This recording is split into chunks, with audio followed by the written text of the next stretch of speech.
Hello, and welcome to my November 15th video update. I've been playing around with this Insta360 One camera that I got, the one I'm using now to record this. I've been, for about 4 weeks now. So what have I learned? Well, right off the bat, this is a whole new way of making images and recording video. And that's both frustrating and invigorating. And I shared and demonstrated that point in a previous video update, and I'll link to it up here. And initially, that's what I was really interested in. I was really taken with the potential for the videos that I could record using this camera. And especially being able to take a 360 video as I'm doing right now, and then after the fact, limiting it and kind of following me around, and I'm walking back and forth here, and then making a normal video out of that. But recently I've gotten interested in 360 images as well.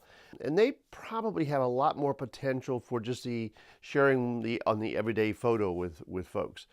And so I've spent the last couple weeks trying to learn, how to work with the video and in its pure format as a 360, and also in this free capture smart tracking our smart track capability to create a 1080p widescreen video out of a 360 environment.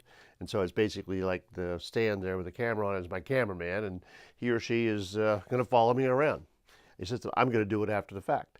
As far as imaging goes, I really am thankful for the Insta360 One community group on Facebook, because it's very active. The Insta360 support folks monitor the group, and they pipe in every once in a while on something, and if somebody's having a problem, they actually try to solve it right there in the group. So that's really encouraging. And more encouraging is that I was totally frustrated by how do I take an image that's been captured in 360, it's referred to as the equirectangular image, bring it into a program and edit it, lighten it, darken it, and then export it and still have it work right, because I couldn't get it to work. And one of the reasons I got the iPad Pro was I wanted to be able to use Affinity Photo for iPad. It only works on the newer iOS devices.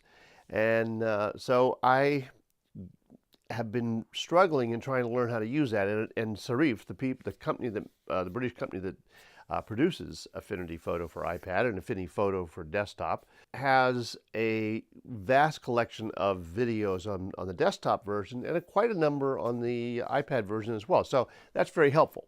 But a guy from Sweden, Sven Nielsen, jumped in on a question I posted and provided me with a little screen recording of how to do what I was trying to do, and really just kind of completely brought the curtains up so I understand much better. And so I started experimenting with that and made one of my own tutorials on what I'd learned to share with other people. So the next hurdle really is being able to share these videos and the 360 images with other people. Now you can upload them to Facebook, and you can upload the videos to YouTube, and YouTube and Facebook recognize the metadata and allow that image or that video to be displayed properly. But what if the people you want to share it with don't get on Facebook and don't really want to watch YouTube? Maybe there's not techie people. So we need a player or some way for them to be able to look at the videos and look at the images that I want to share, that you might want to share. And so that's we're, as I said in my last video about this, we're still kind of in the infancy of this. Although 360 has been around for a long time, 360 imagery has been around for a long time, it's really starting to pick up a pace now because of these consumer cameras that are available. They're affordable, and so more people are going to get them. More people are going to create these kind of images, and they're going to want to be able to share them with their friends.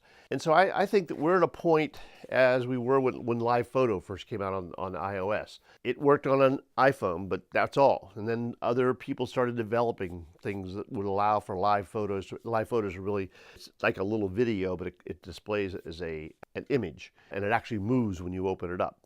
So I predict that within the next year, 360 images for sure, possibly also videos, are just going to be a natural thing.